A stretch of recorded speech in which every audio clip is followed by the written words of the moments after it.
Que estaban teniendo lugar una serie de apariciones de seres gigantescos.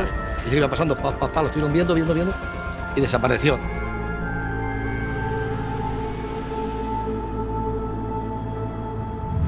David, antes de encontrarnos, hemos estado hablando de un caso que se produce en el año 1917, que de una forma u otra inaugura lo que vendríamos a denominar víctimas de los ovnis, que es el caso de Nicolás Sánchez Martín, en Cambroncino, concretamente en la zona de Ribera Oveja. Pero aquí en Urdes, no sé si se puede decir de esta forma, pero ese tipo de, entre comillas, agresiones se han producido en años posteriores. Por ejemplo, en 1983, en Vegas de Coria ocurre algo, ¿no?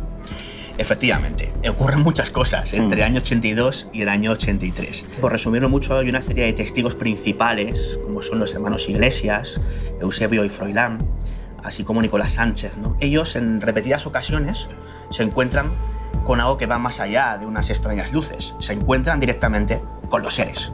Porque era una serie de sucesos extraños que tenían al pueblo aterrorizado, donde los vecinos, prácticamente bajo una gran psicosis colectiva terrorífica, pues se encerraban en sus casas a atardecer y no salía nadie por la noche. Entonces me acerqué a Vegas, me informé y recuerdo que la gente seria, gente honesta, gente muy creíble, pues me comentaron que estaban teniendo lugar una serie de apariciones de seres gigantescos, los cuales se subían a los acantilados, a los barrancos que hay entonces era un camino forestal que iba de Vegas de Coria a Rolomos.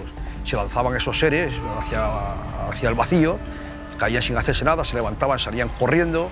Otras veces eran formas de sombras que se engrandecían, se achicaban y a veces se arrojaban en un arroyo que pasa a la salida de Vegas, y al arrojarse salía una especie de llamaradas grandísimas. Pero estamos ante algo que no solamente causó el pavor de las personas que dijeron habérselo encontrado, sino que incluso parece ser que la situación de pánico es tal que termina habiendo una suerte de batidas organizadas con escopeta de ristre para cazar aquello. Yo me he encontrado con algunos casos, Lorenzo, que a mí particularmente me hacen dudar y mucho precisamente de esas explicaciones racionales que en ocasiones se dan. Y aquí justamente en el pantano se dan cuenta que viene una cosa grande, un cilindro bastante largo, estilo como un puro pero muy grande, y un sonido que venía con una llama detrás y tal, pero es muy bajo, bastante bajo y no muy fuerte, no iba a una velocidad muy alto según me contó mi padre. Y se iba pasando, lo estuvieron viendo y desapareció. Al cabo de aproximadamente pues una hora antes de llegar al pueblo, escucharon una explosión bastante grande. Ya mira, ya explotó el cacharro que pasaba por ahí. Creo que era bastante grande, tenía por lo visto 8 o 10 metros de largo.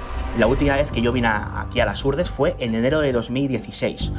En apenas 2 o 3 días recogí una quincena de testimonios ovni. Uno de ellos fue el de Almudena Redondo, que en el atardecer de enero del año 2014, ella estaba por la zona de Moedas de Granadilla, saliendo con el coche, y de repente cuenta cómo por el retrovisor ve a escasos 20 metros detrás una luz muy potente, que empieza a perseguirla.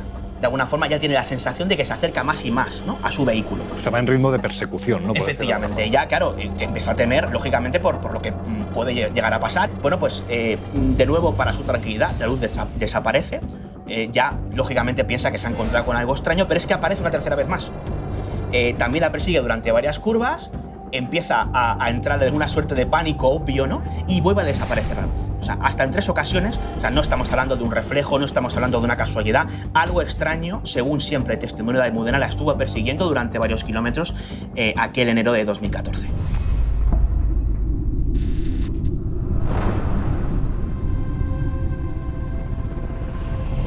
La Musara es uno de esos pueblos a los que nadie se acerca desde hace años. Tiene fama de maldito, pero también de punto caliente en lo que al avistamiento de objetos volantes no identificados se refiere. Si a ello unimos que es un lugar en el que han sido vistas extrañas criaturas antropomorfas y que se han producido desapariciones que permanecen sin solución, el misterio está servido.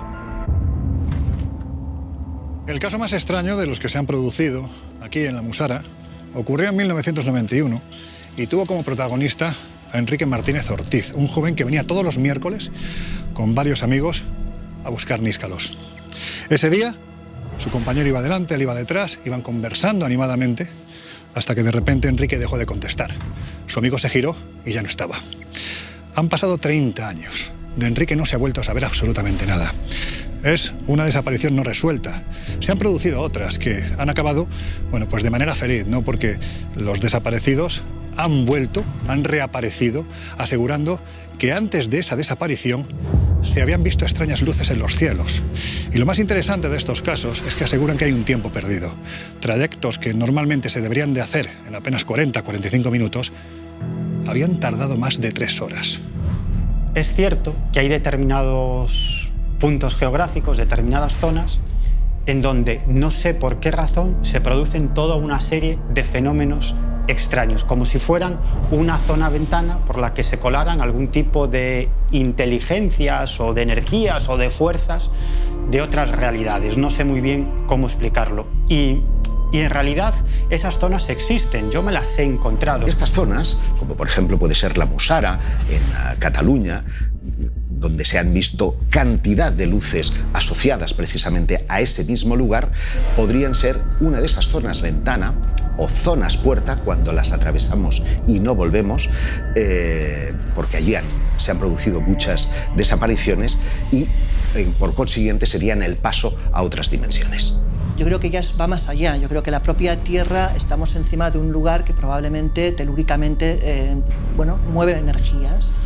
En segundo lugar, es un lugar de avistamientos, como bien dices, único. Es un lugar donde ha habido todo tipo de fenomenología. Pero luego hay que acordarnos de la leyenda. O sea, la Almusara es un pueblo maldito. El periodista Alfonso Trinidad conoce muy bien la historia de este lugar.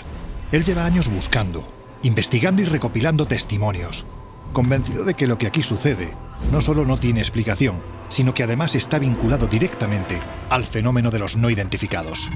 Alfonso, ¿qué tiene este lugar que atrae de una forma tan evidente todo tipo de fenómenos extraños? Supongo que como muchos lugares que están abandonados desde hace tiempo y ha habido historias en su momento que han sido ciertamente extrañas, ha ido cogiendo ese mito, esa leyenda de lugar maldito. En el año 91 fue uno de esos días típicos de aquí que sube mucho la niebla. Una pareja americana que vinieron aquí a recoger setas, la mujer iba delante de su marido y cuando ella se giró para hablar con él, se dio cuenta de que no estaba. Estuvieron buscaron que no se hubiera caído un acantilado y no lo encontraron. De repente, al cabo de 6 meses, apareció. Cuando lo recogieron los médicos y le preguntaron, él dijo que de repente había caído en una profundidad de la tierra y se encontró durante 10 minutos en un pueblo, lo que nosotros aquí le llamamos el Poble 6. Para él fueron 10 minutos, para los demás fueron 6 meses. Han visto fantasmas por las casas viejas que estaban aquí en la calle, que han visto que parecen como gente andando por las casas, pero gente gris, más como niebla que gente normal como nosotros. Gente que estaban aquí por la noche han oído muchas veces el sonido de las campanas de la torre de la iglesia, pero si lo ves, la torre que no tiene campana. Y las campanas han sonado muchas veces, que se puede oír por todo el bosque, por el pueblo viejo aquí. Esas desapariciones misteriosas de gente que no ha vuelto a aparecer, no estamos hablando de personas que han desaparecido unas horas, que también los hay, sino personas que en el año 91, el caso de Enrique, con 3 amigos iban buscando espárragos, iban buscando setas y se iban hablando cada X tiempo, cada 2 o 3 minutos, cada uno por un lado, para saber que todos estaban bien. En un momento dado, uno de ellos deja de hablar, que es Enrique. Sorprendidos los amigos, pues van a buscar al último lugar donde habían encontrado y lo único que encuentran es una cesta con una seta. Él no estaba. Se habilitó al ejército, a la policía, durante un montón de días buscando a Enrique y Enrique no apareció hasta el día de hoy. No apareció. Luego hay la otra leyenda, que es la de la Vila d'Assís, ¿no?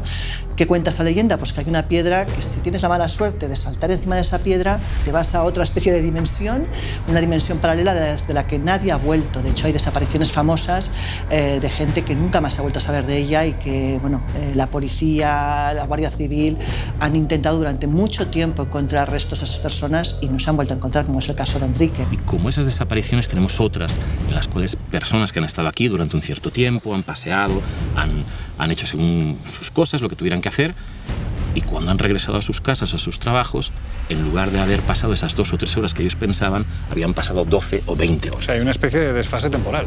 Sí, serían ese tipo de lugares en los que aparentemente hay una especie de puerta dimensional o es un lugar en el que acontecen cosas que en otros sitios no.